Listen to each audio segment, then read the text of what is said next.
Your creatinine number doesn't improve because of one magic food. It improves when your kidneys are under less strain, through better blood pressure and blood sugar control. Less inflammation, better hydration habits when appropriate, healthier body composition, and a protein pattern that fits your kidney stage. If you're over 65 and your creatinine is creeping up, the goal is not to eat as much protein as possible, and it's also not to avoid protein entirely. The safest approach is choosing higher quality, kidney-friendlier proteins in the right portion, at the right frequency, based on your labs, eGFR, potassium, phosphorus, urine albumin, and your doctor's plan. In this video-style guide, I'll walk you through 6 protein options that are commonly easier on the kidneys than many processed or high-purine meats, plus the protein traps that can quietly push kidney stress higher over time. And stay with me to the end, because I'll also show you how to eat these foods in a way that supports muscle, energy, and healthy aging without accidentally overloading your kidneys. First, a quick reality check in plain English. Creatinine is a waste product created when your muscles use energy. Your kidneys remove it through filtration.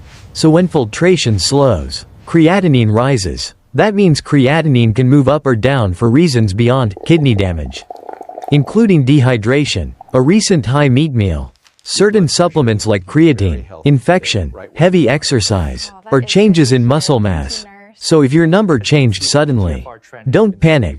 Confirm it with your clinician and look at the full picture. eGFR trend, urine protein, blood pressure, medications, and hydration status. Now, if your doctor has told you your kidney function is declining, nutrition becomes one of the most powerful daily tools you control. The right protein choices can help you maintain strength and reduce inflammation, while also avoiding the biggest dietary triggers of kidney workload: excess sodium, excess saturated fat, frequent processed meats, and very high purine organ meats.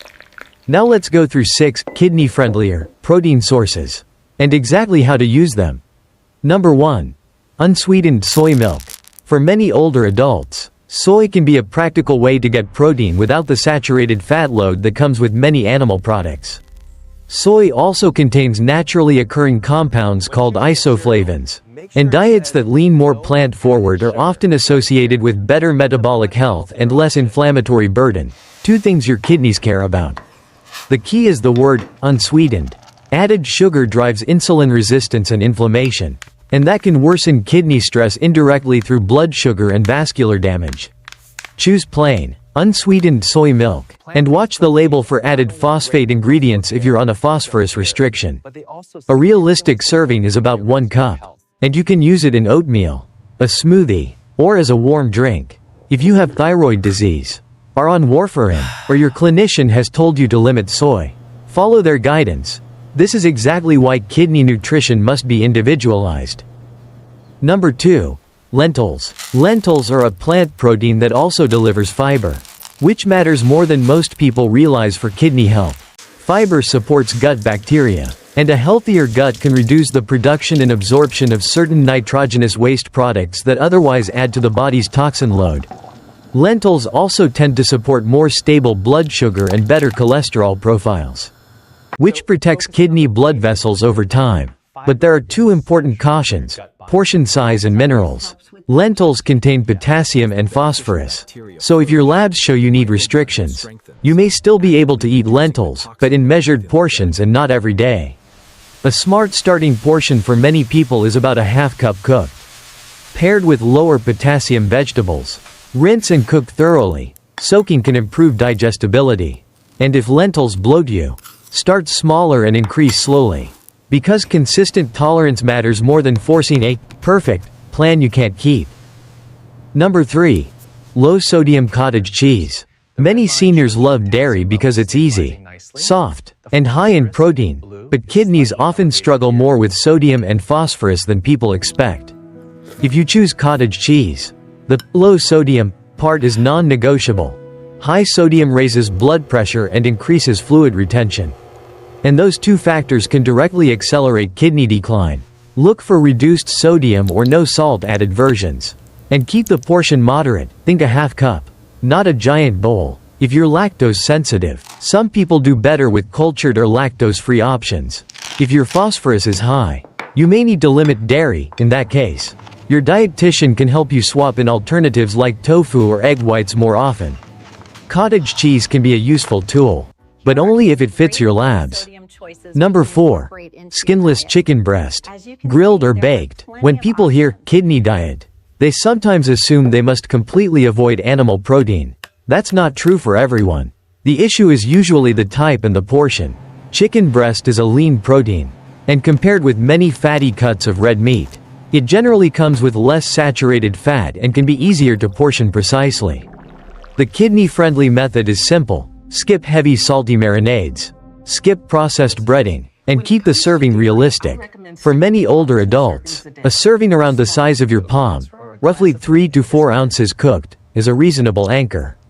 Unless your clinician has prescribed a stricter protein target, season with herbs, garlic, pepper, lemon, and a drizzle of olive oil instead of soy sauce or salty rubs.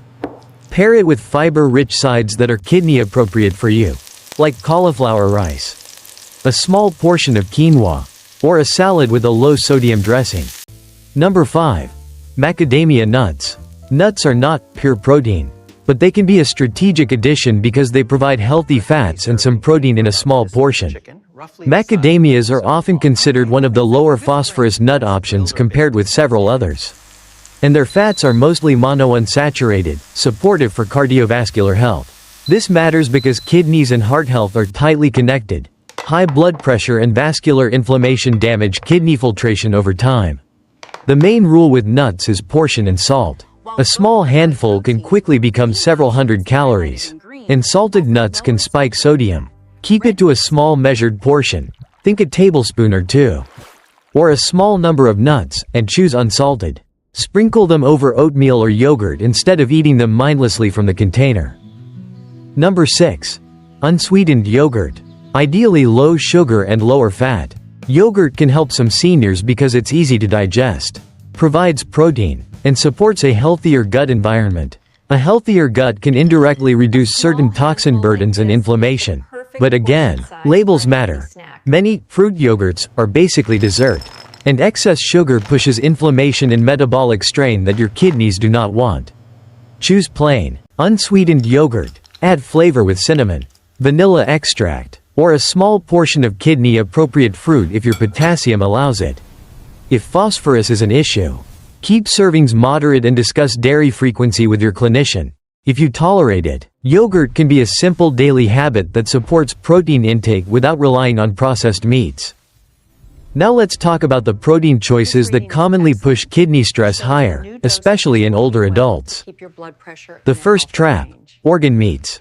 Liver, kidney, and other organ meats are nutrient-dense, but they're also high in purines. Purines break down into uric acid, and high uric acid burden can contribute to kidney stones and add filtration stress in susceptible people. If you have gout, kidney stones, or chronic kidney disease, organ meats are often a, rarely, if ever, choice. The second trap: frequent red meat.